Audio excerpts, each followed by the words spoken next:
Olá pessoal, estamos aqui com mais um podcast do Sebrae Espírito Santo, aqui na Semana Internacional do Café, SIC 2023, realizada em Belo Horizonte.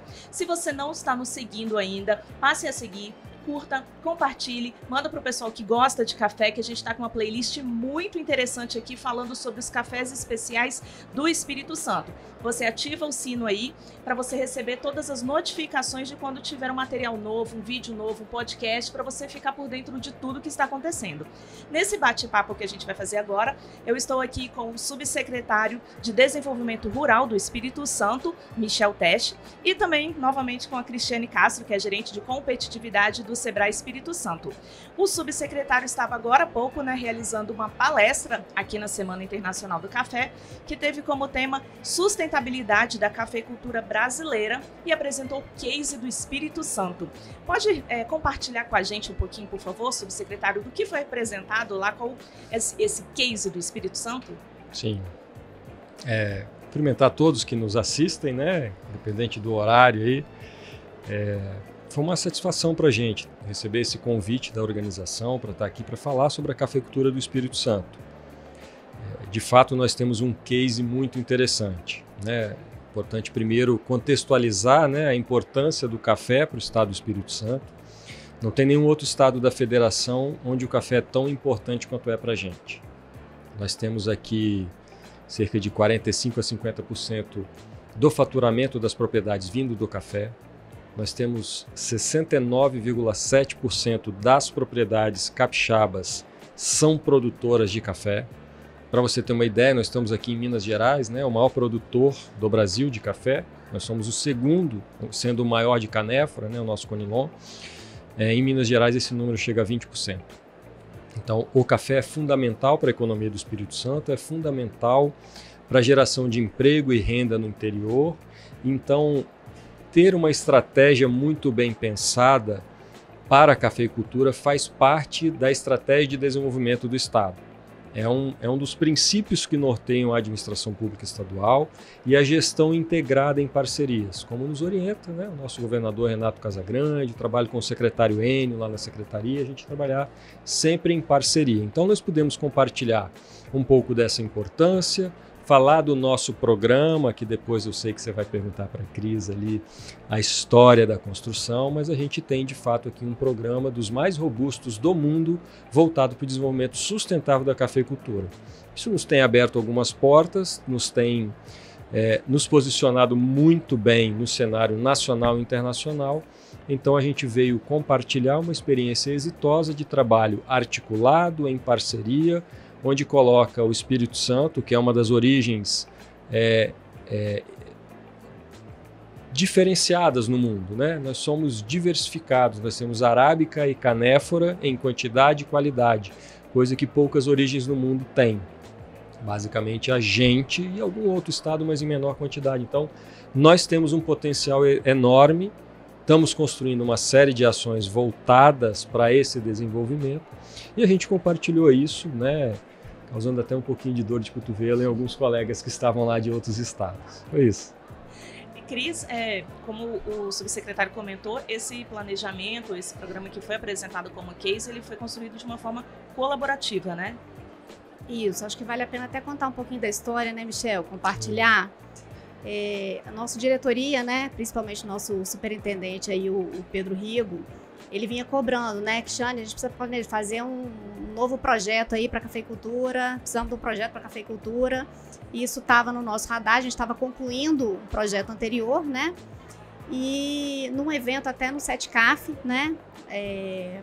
do Palácio Café, um evento do SETCAF, o Michel falou, sobre um novo programa, um novo plano para a cafeicultura que o governo do estado ia trabalhar. E aí eu estava lá com o Toniato, nosso outro diretor técnico, e falei, Toniato, olha aí, o governo vai fazer um planejamento, nós vamos fazer um outro Sebrae, e tem tantas outras instituições, vamos trabalhar isso juntos, E aí Toniato conversou com o Michel, que levou para o secretário, e a gente deu as mãos, E a gente teve uma premissa desde o início, Michel? Que é trabalhar de forma colaborativa.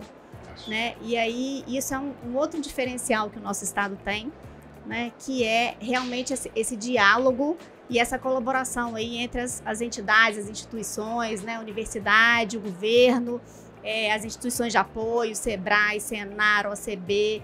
Então, essa colaboração foi muito bacana. Foi muito desafiador, porque quando a gente tomou essa decisão, começou a pandemia, né? Mas a gente não parou de trabalhar durante a pandemia toda. Então, nós fizemos várias reuniões online, muitas agendas online, né? A gente até brincava que com o Incaper, que viajava muito, só conseguíamos fazer na sexta-feira à tarde, né? E a gente tinha praticamente toda sexta-feira, final de tarde, uma agenda. E fizemos um trabalho assim, muito robusto, muito técnico e envolvendo, de fato, todos os elos da cadeia. Nenhum elo ficou de fora.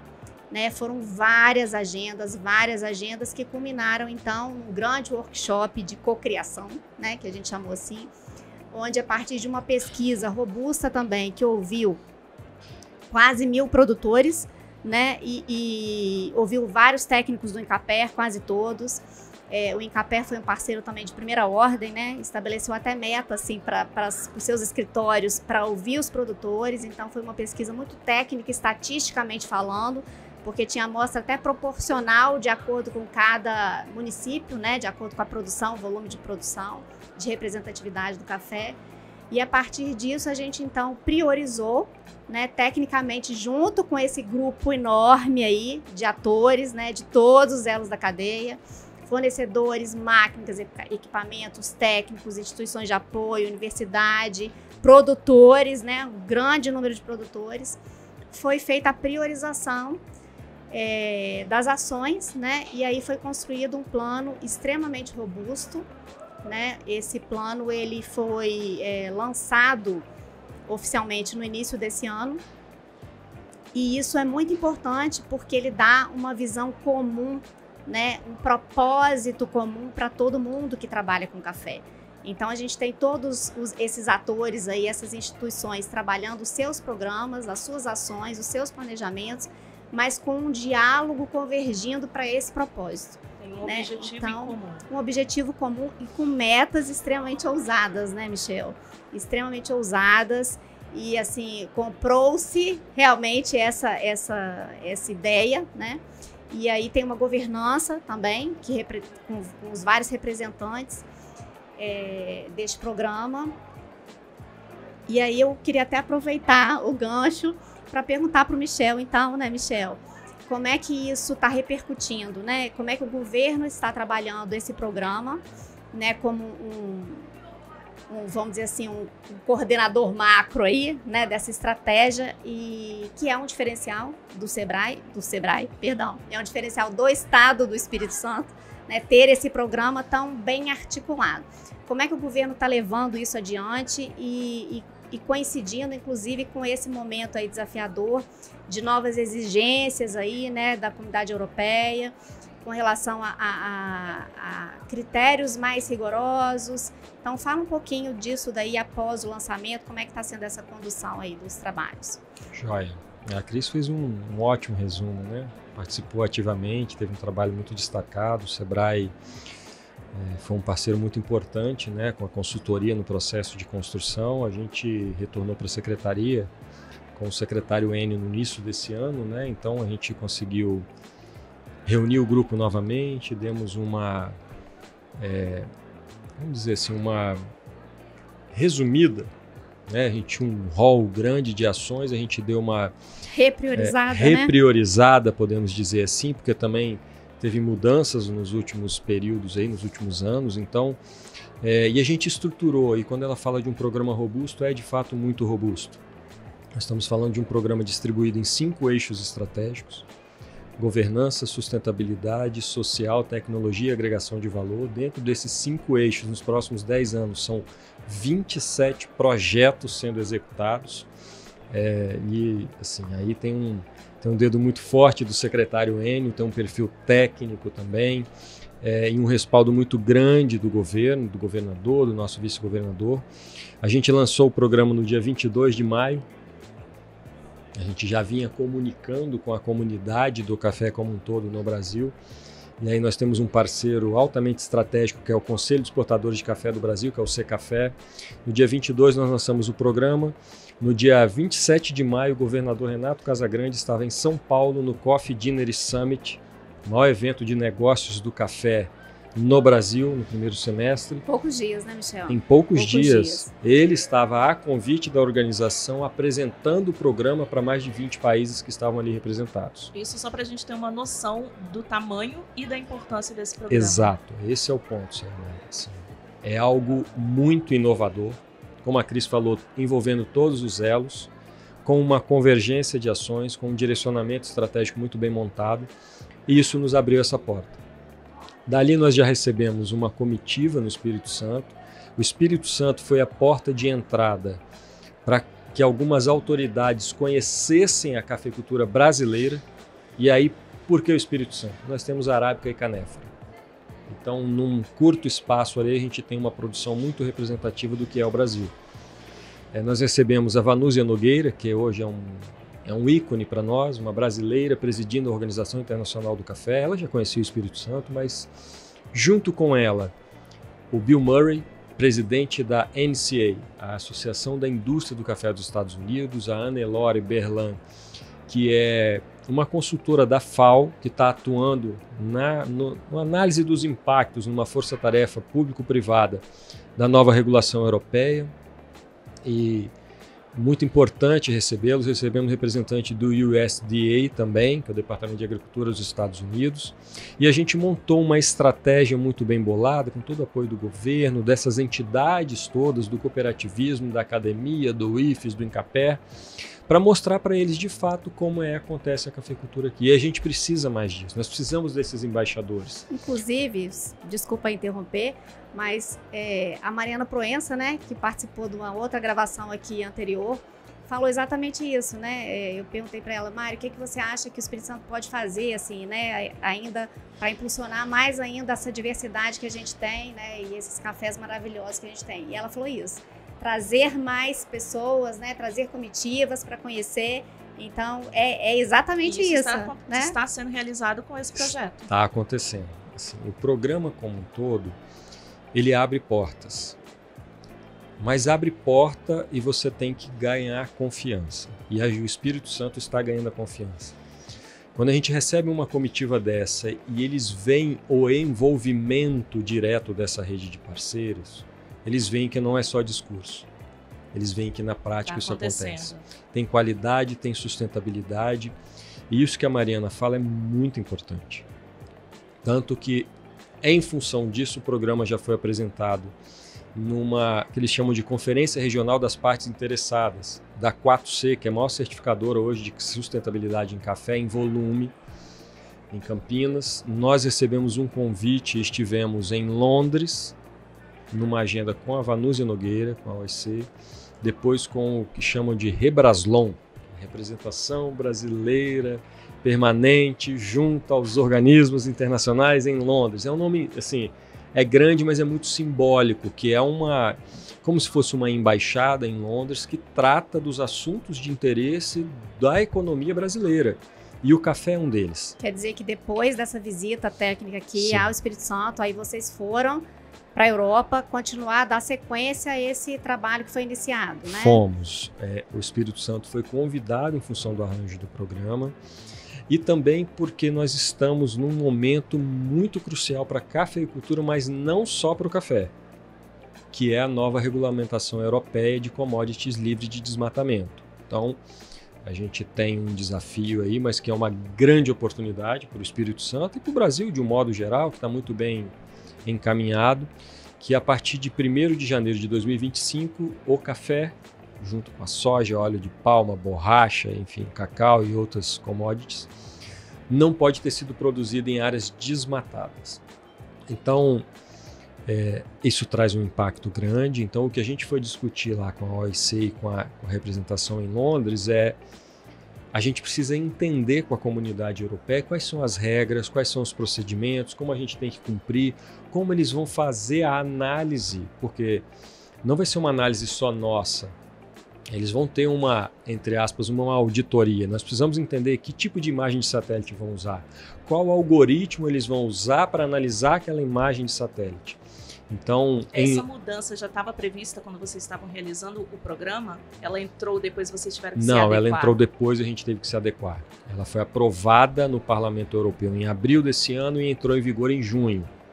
Pouco tempo depois do lançamento. Pouco tempo depois, exato. Mas a gente tem uma agilidade já estrategicamente atuando para que a gente não tenha problemas. Então, o que acontece? Em Londres, o que a gente foi discutir como a gente tem essa embaixada e a OIC discutindo com a comunidade europeia, o que a gente acordou em Londres quem quer que seja da comunidade europeia que queira vir conhecer, venha ao Espírito Santo, que a gente monta junto com a rede do programa, o receptivo e toda a estratégia necessária para visitar qual área eles queiram visitar.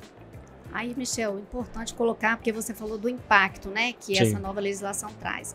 Mas eu acho que é importante deixar claro também, para quem estiver ouvindo, né, que é um impacto muito no sentido ainda das incertezas do funcionamento disso, porque, na verdade, a gente tem uma vantagem competitiva, né, de que a gente trabalha corretamente, vamos dizer assim, sim, né? O nosso produtor, ele tá dentro do que se espera dessas exigências, né? Então, acho que o impacto maior é no sentido de esclarecer os mecanismos, como é que isso vai funcionar, mas que a gente tá... Não é um impacto tão grande, porque já é algo que é realizado pela maioria dos produtores? Fala um pouquinho sobre isso. O que acontece? A gente, seguramente, assim, áreas desmatadas para produção vão ser a exceção da exceção, ponto. Mas entre o regulamento e a operação do regulamento, que prevê multas pesadas para quem recebe esses cafés na União Europeia, as empresas vão receber uma multa de 4% do faturamento, não é da carga, então é um volume. Então, essa amarração precisa estar muito bem desenhada. Então, a gente está atuando, o Estado do Espírito Santo, né, junto com o Secafé e com a OIC. O Estado é um ente convidado pela Organização Internacional do Café a contribuir, a apresentar essas dúvidas, a apresentar os questionamentos no processo de regulamentação. Então, em Londres, a gente abriu espaço para receber a comunidade europeia, a comissão que está atuando, para visitar na prática e tirar as dúvidas. E aí, em seguida, fomos à Suíça também a convite da Swiss Coffee Trade Association, que é o maior evento de negócios do café que ocorre na Europa. Foi o único governo convidado. E foi convidado em função do arranjo do programa, das parcerias que tem. E lá a gente fez um acordo com a European Coffee Federation. É um monte de nome, mas assim, só para a gente posicionar. A European Coffee Federation é quem conversa com a Comissão Europeia também sobre a regulamentação do ponto de vista da indústria, do comércio do café na Europa, que são os nossos clientes, vamos dizer assim. Então, com eles a gente fechou um acordo que, assim que a comunidade europeia definir os mecanismos de auditoria que eles vão usar, naturalmente, aí assim, eu trabalho um pouco na área de geoprocessamento, então, quando você trabalha com uma imagem de satélite, nós não vamos trabalhar numa escala de produção de café global com análise visual.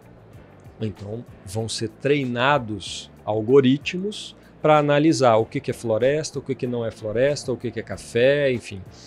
Então, nesse processo de amostragem de treinamento dos algoritmos, surgem inconsistências. Então, o acordo que a gente fez lá foi, em surgindo uma inconsistência, se eles quiserem validar essas amostras em campo, sim, apontem para a gente quais são as coordenadas dentro do Espírito Santo, naturalmente, que a equipe do governo do Espírito Santo, seja do Instituto de Defesa Agropecuária e Florestal ou do próprio Incapé, vai lá, vai fazer imagem aérea, drone, foto, vídeo, da forma que eles quiserem para validar. Por quê?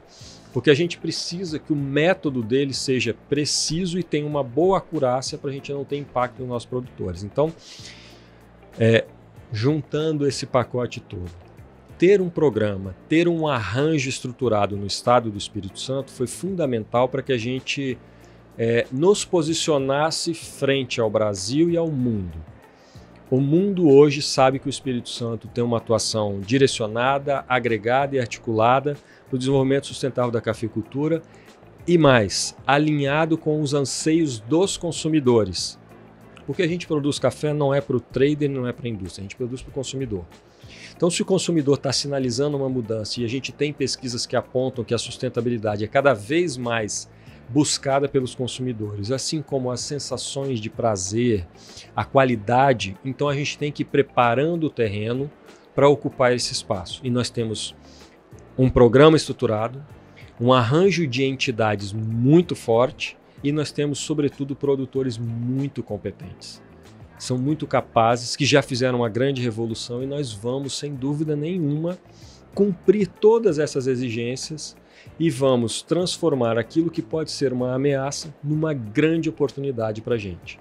Reunindo governo, as entidades como o SEBRAE, Senar, OACB, Federação da Agricultura, as federações dos trabalhadores, as cooperativas, as universidades, o Instituto Federal, unindo esse arranjo com os produtores, porque a gente já teve sinalização. A Natercoop esteve com a gente nesse evento na Suíça, fizemos uma parceria para estar lá, e o Giliad, que é o executivo que esteve lá, já sinalizou que já recebeu contato de compradores querendo migrar de alguns países que têm um grau de incerteza, de risco maior, trazendo para o Brasil, para o cooperativismo, para as empresas brasileiras que conseguem provar uma rastreabilidade na cadeia. Então, nós temos oportunidades e nós estamos preparados para abocanhar esse mercado que estiver flutuando aí. Esse é o resumo do programa. Pelo que eu estou entendendo, então, o produtor, as cooperativas, eles estão muito bem assistidos por todo esse programa que está sendo realizado, porque quando surgiu essa novidade aí, vocês como governo, como as instituições, conseguiram se impor de certa forma para, peraí, o que a gente pode fazer, o que vai acontecer, e vocês conseguem proteger os produtores também para estar do lado deles, mostrando, nós vamos passar por isso, nós vamos ajudar, não vai ser nenhuma cobrança de repente, a gente vai alinhar junto com vocês. Então, os produtores se sentem abraçados pelo governo do estado, pelas instituições, porque eles se sentem protegidos dentro desse programa que visa um objetivo final, um objetivo que seria esse, objetivo de lucratividade para o produtor, objetivo de sustentabilidade para o Espírito Santo. O objetivo final desse programa seria qual? A gente tem um propósito muito claro e bem definido, né, de ser uma das principais origens produtoras no mundo em diversidade, qualidade com sustentabilidade, produtividade e bem-estar das famílias. É muita coisa? Mas a gente está no caminho. E assim, o que a gente busca hoje, o que o mundo busca, é o que eles chamam de lucro admirável. Nós não estamos falando aqui de filantropia. Produtores, produtoras precisam viver bem e ganhar dinheiro na produção. Ponto.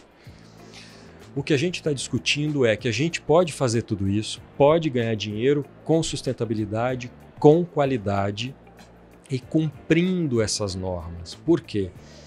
Mais do que o arranjo nosso, e aí a gente tem um arranjo muito estruturado, quando a gente vai para uma esfera nacional, quando o Conselho de Exportadores de Café, por exemplo, que responde por 96% das exportações de café do Brasil, está junto com a gente. A OIC está junto com a gente. Então a gente tem um arranjo muito favorável para o Espírito Santo. Então o que a gente está fazendo agora é conectando as coisas, como você falou, nos posicionando e participando das discussões, porque não é simples, a gente tem que dedicar tempo, hora, pessoal qualificado, estudo. Para você ter uma ideia, a gente tem um laboratório de geoprocessamento da UFS, o professor Samuel fez um trabalho excepcional. A gente teve um indicativo de que a metodologia que a União Europeia pode utilizar é uma análise com base no que eles chamam de florestas tropicais úmidas. É um sistema de análise de imageamento de satélite. O LabMap da UFS pegou a metodologia deles, analisou, treinou amostras com um ambiente conhecido nosso e já encontrou inconsistências, gerou um relatório muito bem fundamentado que está sendo traduzido para o inglês e que vai ser colocado nas mãos da embaixada em Londres para apresentar junto à comunidade europeia. em síntese, se vocês forem por esse caminho, a gente já encontrou inconsistência e estamos à disposição para apresentar outras soluções. Nem paralelo a isso, o Secafé já tem um trabalho muito estruturado com os seus associados de desenvolvimento de uma plataforma com uma rastreabilidade completa que atende não só essa legislação, mas também os critérios ESG. Explica aí o que é o Secafé, Michel. Vamos lá. O Secafé é o Conselho de Exportadores de Café do Brasil. Reúne as empresas que exportam o café. Então, os dados deles colocam, o Márcio, que é o presidente, Marcos Matos, a Silvia da Sustentabilidade, que 96% do café do Brasil passam pelos associados dele no processo de exportação. E são esses que serão diretamente atingidos, né? Diretamente por essa regulação. A legislação... O produtor ao final. É o final da cadeia, mas o que acontece? A legislação trata de quem vai receber lá e quem está colocando o café na Europa. Então, eu falava até com um colega aqui de governo, de outro estado, é um arranjo que o privado vai se estruturar muito. Porque o risco da operação ele está muito no privado. Então os governos precisam apoiar, estar junto nesse processo de discussão, porque os governos têm um peso importante na discussão.